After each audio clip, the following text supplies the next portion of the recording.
Nós vamos agora até Brasília para conversar com o jornalista Alexandre Garcia ao vivo. Alexandre, boa segunda-feira e boa semana para nós, hein? Olá, Colombo. Boa semana para todos nós. Vamos em frente, Alexandre. Nosso primeiro assunto é o seguinte, é o veto anunciado pelo presidente Jair Bolsonaro de parte do perdão àquelas dívidas de igrejas. Esse perdão foi aprovado pelo Congresso Nacional, havia expectativa do veto ou da sanção do presidente da República. A anistia das dívidas das igrejas enfrentava a resistência da equipe econômica e também de assessores jurídicos do presidente da República, que, segundo o próprio presidente, o teriam alertado para um eventual cometimento do risco de crime de responsabilidade. O presidente, aliás, explicou isso numa mensagem que publicou em redes sociais, justificando o veto, e depois ele diz o seguinte, abre aspas, confesso, caso fosse deputado ou senador, por ocasião da análise do veto, que deve ocorrer até outubro, votaria pela derrubada do mesmo. Bom, as estimativas apontam, como eu disse, a dívida de R$1 bilhão. São cálculos feitos pela área econômica, que mostraram um prejuízo potencial de até R$2 bilhões e 900 milhões. Alexandre, nós gostaríamos de saber qual é a sua opinião sobre a decisão tomada pelo presidente da República de vetar a anistia às dívidas e, ao mesmo tempo, sugerir nesse texto aos deputados e senadores que derrubem o veto dele próprio, presidente da República, dizendo que se estivesse no Congresso Nacional, sem a caneta de presidente, tomaria outra decisão. Ele não sugeriu, né? Ele disse que se fosse deputado e senador, votaria pela derrubada. A única coisa que eu discordo aí é do mesmo. Esse do mesmo é inteiramente dispensável. Foi muito inteligente o presidente. Ele não caiu nessa de provocar um crime de responsabilidade, né? Já que o Congresso quer, está aí. Eu vetei, se vocês quiserem derrubar, derrubem. Se não quiserem derrubar, não derrubem, o problema é de vocês, né? Que não incidem sob crime de responsabilidade, conforme o próprio TCU já se manifestou. Mas ele sim, né? Ele não pode. Agora, está escrito aqui no livrinho, artigo 150, sem prejuízo de outras garantias asseguradas ao contribuinte, é vedado à União, aos estados e ao Distrito Federal e aos municípios, lá na linha 4B, instituir imposto sobre templos de qualquer culto. Mais adiante, diz que as vedações compreendem somente o patrimônio, a renda e os serviços relacionados com as finalidades essenciais das entidades nela mencionadas. Provavelmente, essa dívida aí de contribuição sobre lucro líquido é algo que a Receita Federal julgou que fosse fora da atividade essencial de igreja, né? Provavelmente é isso. Que é uma coisa que todo mundo paga aí, quem paga sobre lucro presumível tem que pagar isso. Mas, enfim, foi uma decisão inteligente e política do presidente da República. Não entrou nessa, não caiu nessa e devolveu para o Congresso. Agora, Alexandre, quando ele diz que, sendo deputado ou senador, ele não faria o que fez como presidente, ele não estimula o Congresso a derrubar o veto?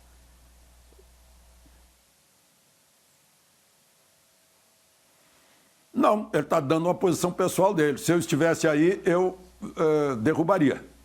Agora vocês façam o que quiserem. Ele não disse, não, sugiro que votem, por favor, votem. Ele nunca se meteu no Congresso. Ele andou por lá durante quase 3 décadas. E está dando um exemplo de presidente da República que não se mete em questões internas do Congresso, né? É absoluta independência entre poderes, as decisões e ações do presidente da República em relação ao poder legislativo. Bom, o nosso próximo assunto, Alexandre, é uma entrevista exclusiva dada pelo vice-presidente da República, Hamilton Mourão, à CNN. Ele diz, entre várias outras coisas, que quer estar na chapa de reeleição do presidente Jair Bolsonaro em 2022 e nós separamos um trecho aqui para ilustrar. Estou trabalhando para isso, né? Venho apoiando todas as iniciativas do presidente, procurando facilitar o caminho dele, né? sendo leal para todas as coisas que ele necessita. Então, se ele desejar a minha companhia para 2022, marcharemos de passo certo. Eles estão caminhando no passo certo para repetir a dose em 2022, Alexandre? Embora a gente ainda esteja muito longe, né? Até 2022. Não, certamente não vão repetir juntos. Não, começar que está longe, né? Ainda não chegamos na metade do mandato. Mas certamente não vão chegar, não vai haver de novo a chapa Bolsonaro-Mourão. Provavelmente chapa Bolsonaro e uma mulher. Né? Provavelmente, porque era essa a intenção anterior dele. Agora, o vice-presidente Mourão, nessa entrevista, aproveitou para desfazer ou um mal-entendido ou uma incompreensão de quando ele disse que não concordava com a reeleição, né, e que com isso estava implícito, olha, eu não quero mais ser vice, né, se houver candidatura à reeleição. Né, não quero integrar essa chapa. Mais tarde, ele deu 2 ou 3 entrevistas em que manifestou a sua opinião pessoal e o presidente chegou a dar uma resposta tipo, olha, o presidente sou eu, né? Quem toma as decisões sou eu.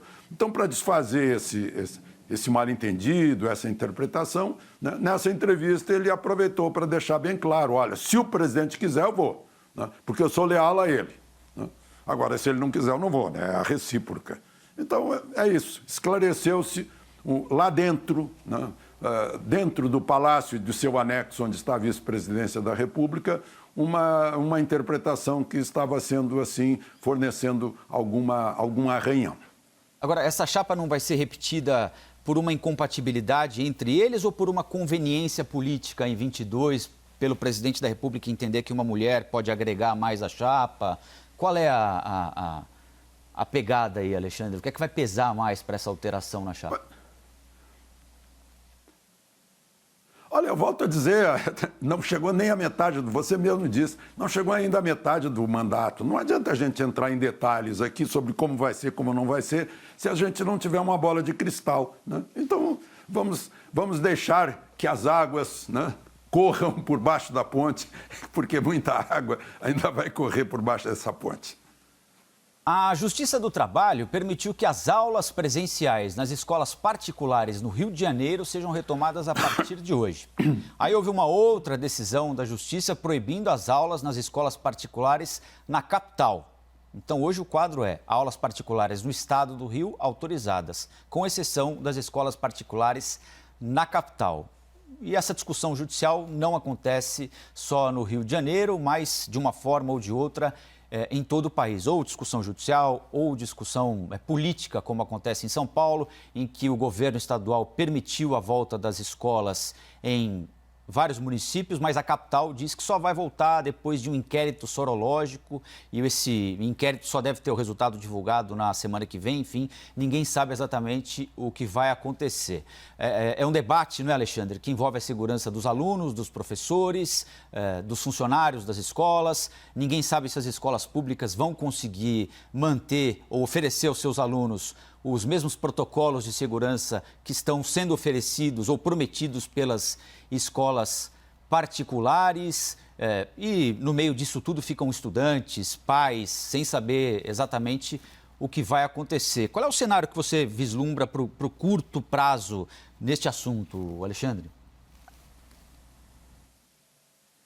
Eu diria, hora viva, está chegando uma luz no fim do túnel. Né?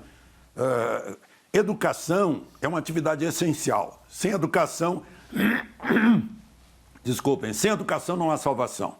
Né? Sem ensino não há futuro de um país. E as escolas foram fechadas. Algumas escolas particulares estão fazendo aí uma atualização assim, a meia boca, via digital. Agora, outras escolas, eu conheço um professor, por exemplo, por sinal é meu sobrinho, que é professor de uma escola da periferia de Porto Alegre, onde nenhum aluno tem celular. Então não tem como dar aula via digital. E como é que fica? Tem que reabrir a escola.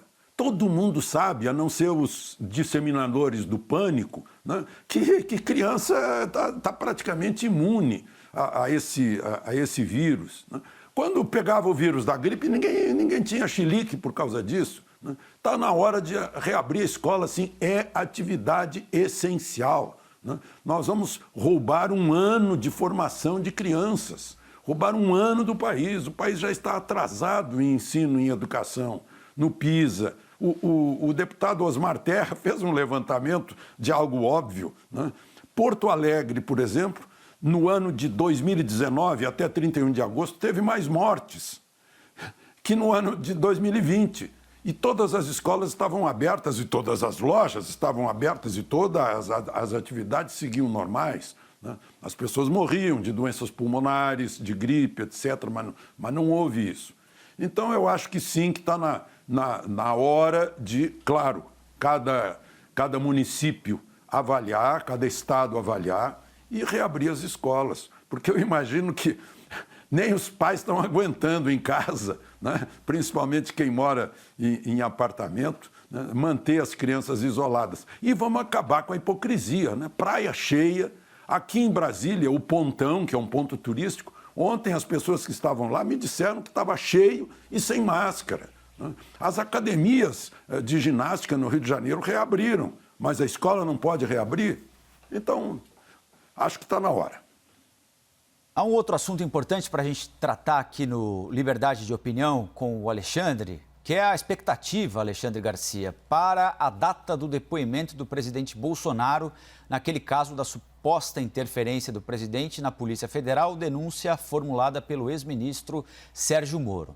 A Advocacia Geral da União deve recorrer da decisão do ministro Celso de Mello, anunciada na sexta-feira. O ministro Celso de Mello, que está afastado do cargo, né, devido a problemas de saúde, mas ele já tinha deixado assinada a decisão que determina que o depoimento do presidente da República, Jair Bolsonaro, neste inquérito seja presencial e não por escrito. Lembrando que esta possibilidade de depoimento por escrito já tinha sido oferecida e aceita pelo ex-presidente da República, Michel Temer, naquele episódio do inquérito dos portos. Então, Alexandre, eu queria saber qual é a sua opinião sobre a decisão do ministro Celso de Mello de entender, e ele disse isso no despacho, que o presidente da República deve prestar depoimento como um cidadão comum, de forma presencial, não se sabe se ainda de corpo presente, como costumam dizer, né, com os homens da Polícia Federal ali no gabinete, ou por videoconferência por causa da Covid-19, mas não por escrito, como eu acabei de dizer, aconteceu recentemente no episódio do ex-presidente Temer. O presidente Temer foi o ministro Barroso, né, que disse que o depoimento seria por escrito. Agora, nos estertores de seu tempo, né, ele termina dia 31 de outubro, está faltando um mês e meio. Emoções. Eu acredito que tenham sido emoções, né, do ministro Celso de Mello exigindo esse depoimento, não só o depoimento personalizado, né, pessoal, como recebendo interrogatório de advogados de Moro. Agora isso já está julgado, né? No momento que ele próprio mandou expor aquela reunião ministerial, todo mundo viu a razão, né? Que o ministro Moro ficou milindrado porque chamaram a atenção dele. Até a ministra Damares chamou a atenção dele durante a reunião. Ele ficou milindrado e aí disse que ele está interferindo. O chefe do Poder Executivo, né, está interferindo na Polícia Federal. Vamos entender isso? Vamos entender isso antes que eu ria um pouco, né? O presidente da República foi eleito para ser chefe do Poder Executivo. A Polícia Federal é um órgão do Poder Executivo. O chefe da Polícia Federal é o ministro da Justiça. O chefe do ministro da Justiça é o presidente da República. Portanto, o chefe da Polícia Federal é o presidente da República. A influência dele obviamente, administrativa. Ele não pode interferir num inquérito, né? Mas ele pode dizer, olha, eu quero esse fulano de tal na direção, quero esse na superintendência. O presidente da República é o comandante supremo das Forças Armadas. E não pode ser o comandante supremo da Polícia Federal. Ou seja, como disse o Sidney, vai dar em nada no final. Apenas um desgaste provocado por um ministro do Supremo que, em vez de jogar isso no arquivo, né, resolveu fazer barulho e jogar no ventilador. Agora, Alexandre, um depoimento por escrito ou de forma presencial dado pelo presidente Bolsonaro Faz muita diferença se a gente levar em consideração a personalidade dele, né? Uma personalidade mais irritável, digamos assim, né? Seria melhor que ele prestasse esse depoimento por escrito, com a cabeça mais fria, auxiliado ali por advogados, pesando bem as palavras? Bom, eu não sou psicólogo para determinar a personalidade do presidente da República, mas certamente alguém que responda por escrito tem mais calma para responder, né? Não é a resposta da hora, né? Esse momento, por exemplo, você está me perguntando, eu estou respondendo na hora, eu não tenho aqui um script para fazer a resposta. É diferente, óbvio que é diferente, né? Agora, o ministro Celso de Mello teve bastante tempo para pensar nessa decisão e decidiu, ainda assim, me parece, né, com uma maneira de chocar, de balançar, porque o ministro Barroso entendeu que o presidente Temer poderia responder por escrito, né? Se pode, por que não fazer, né? Numa questão de harmonia entre poderes. Mas tudo bem, vai responder pessoalmente, por escrito, né? Provavelmente, se alguém disser, olha, pode vir aqui na Polícia Federal, ele é capaz de ir, né? Então, não vai dar em nada mesmo, porque todos vimos que foram melindres do ministro que foi juiz da Lava Jato, Sérgio Moro. A gente não é psicólogo, mas eu vou me inspirar em Freud, que está aí ao seu lado. Também não precisa ser Freud para perceber que o presidente Bolsonaro tem um comportamento mais irritável, por exemplo, do que o do presidente Temer. Isso não é uma crítica, é uma característica de personalidade, né? Por exemplo, mandar as pessoas calarem a boca, esse tipo de coisa. O ex-presidente Temer nunca teve esse tipo de comportamento em público, pelo menos, né? Que se saiba, né? Estou inspirado em Freud aí, talvez tenha avançado um pouco aqui na minha análise psicológica, peço inclusive desculpas por isso, mas enfim, é que Freud sempre inspira, não é, Alexandre? É verdade. Freud explica. É isso aí. Então, uma boa segunda-feira para você e boa semana, hein, Alexandre? Até amanhã. Até.